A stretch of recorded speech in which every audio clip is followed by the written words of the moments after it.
Welcome to future AP 225 channel. వీడియోలోకి వెళ్ళే ముందు మా ఛానల్ సబ్స్క్రైబ్ చేసుకోండి.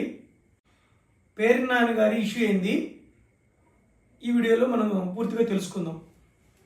మనందరికీ తెల్ల రేషన్ కార్డులు ఉంటాయి. తెల్ల రేషన్ కార్డులకి పౌర సరఫరాల శాఖ వారు రేషన్ బియ్యం ప్రతి నెల అందిస్తారు. ఈ అందించే రేషన్ బియ్యంని మనకు దగ్గరలో ఉన్న గోదాములు, అవి ప్రభుత్వం కావచ్చు, ప్రైవేటు కావచ్చు. ప్రభుత్వం అయితే ప్రభుత్వం నుంచి తీసుకుంటారు, ప్రైవేటు అయితే ప్రైవేటు వ్యక్తుల నుంచి తీసుకొని వాళ్ళకి లీజ్ చెల్లిస్తారు. ఇట్లాంటి గోదాముల్లో రేషన్ బియ్యం స్టోర్ చేసి ప్రతి నెల అక్కడ నుంచి మనకి వైట్ రేషన్ కార్డు హోల్డర్స్ అందరికీ రేషన్ బియ్యం ఇస్తుంటారు. ఇది మనందరికీ తెలుసు. అలాగే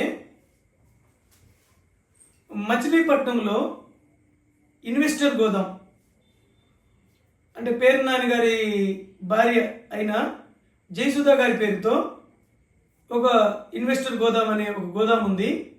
ఆ గోదాంలో వాళ్ళు అక్కడ పేర్ని నాని గారు అప్పట్లో మంత్రిగా ఉన్నారు కాబట్టి వారు పౌర సరఫరాల శాఖ వారికి ఆ గోదాముని లీజుకి ఇచ్చారు.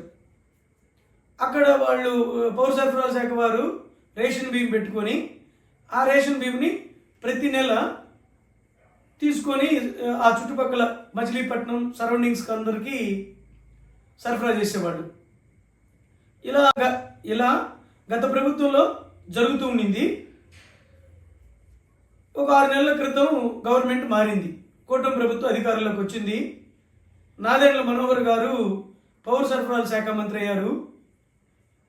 ఆయన కొద్దిగా సీరియస్గా ఈ రేషన్ బియ్యం మాఫియా రాష్ట్రంలో ఎక్కువైపోయిందని మనం రీసెంట్గా కూడా చూసాం. కాకినాడ పోర్ట్లో ఒక షిప్ని సీజ్ చేశారు. మన డిప్యూటీ సీఎం పవన్ కళ్యాణ్ గారు కూడా అక్కడికి వెళ్ళి ఆ షిప్లోకి వెళ్ళి చూశారు కూడా.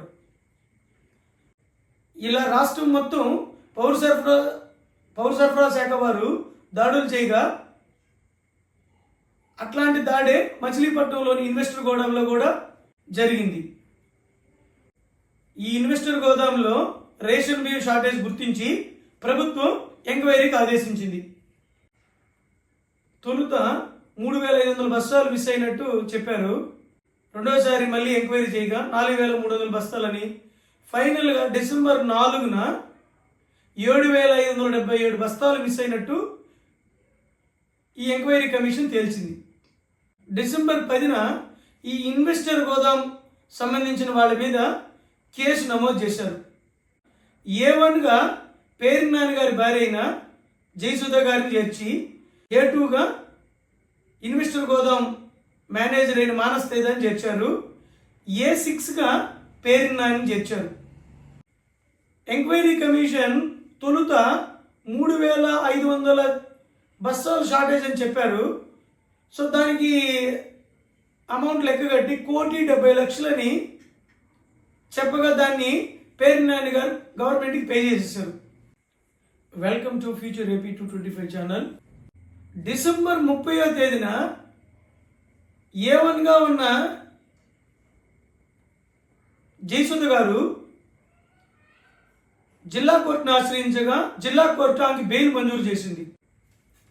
డిసెంబర్ 31న A6గా ఉన్న పేర్ని నాని గారు ముందస్తు బెయిల్ కోరుతూ లంచ్ మోషన్ పిటిషన్ మూవ్ చేశారు.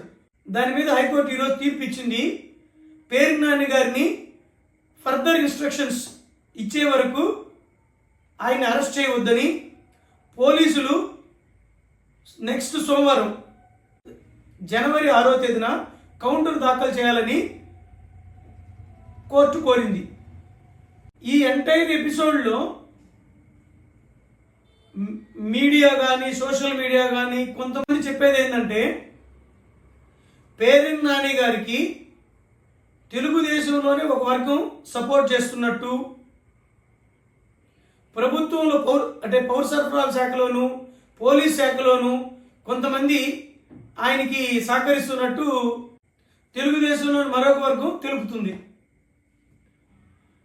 పేర్ని నాని గారు ఈ ఇష్యూ మీదే కొద్ది రోజుల క్రితం ప్రెస్ మీట్ పెట్టంగా ఆ ప్రెస్ మీట్లో ముఖ్యమంత్రి గారి దగ్గరికి మంత్రి గారు ఆ జిల్లా మంత్రి ఈ ఇష్యూని తీసుకెళ్ళగా ముఖ్యమంత్రి గారు ఇంట్లో ఆడవాళ్ళని ఎందుకు ఈ కేసులోకి లాగుతున్నారు, పేరిని నానిని కానీ పేరిని నాని కుమారుని కానీ మీద చర్యలు తీసుకోవచ్చు కదా, వాళ్ళ ఇంట్లో ఉండే ఆడవాళ్ళ మీద ఎందుకు చర్యలు ఎందుకు తీసుకుంటున్నారు అని అన్నట్టు పేరిని నాని గారు ఇటీవల మీడియాలో ఓ సందర్భంలో తెలిపారు. సో ఈ ఎంటైర్ ఎపిసోడ్లో రేషన్ బియ్యం మిస్ అయిన మాట వాస్తవం. అదే పేరిని నాని గారు అదే ప్రెస్ మీట్లో పేరిని నాని గారు జనవరి 2 పైన మమ్మల్ని అరెస్ట్ చేయొచ్చు అని వ్యక్తపరిచారు. ఈరోజు లంచ్ మోషన్ పిటిషన్ మూవ్ చేసి ముందస్తు బెయిల్ కోరారు. ప్రస్తుతానికి పేరిని నాని గారికి ఊరట లభించింది. ఫ్యూచర్లో ఈ రేషన్ బియ్యం సంబంధించిన కేసులో మరిన్ని అరెస్టులు జరిగే అవకాశం ఉందని తెలుస్తుంది. నేను సరైన ఎక్స్ప్లెనేషన్ ఇచ్చానని మీరు నమ్మితే ఈ వీడియోను లైక్ చేయండి, షేర్ చేయండి, మా ఛానల్ను సబ్స్క్రైబ్ చేసుకోండి. Thank you. డిసెంబర్ 30వ తేదీన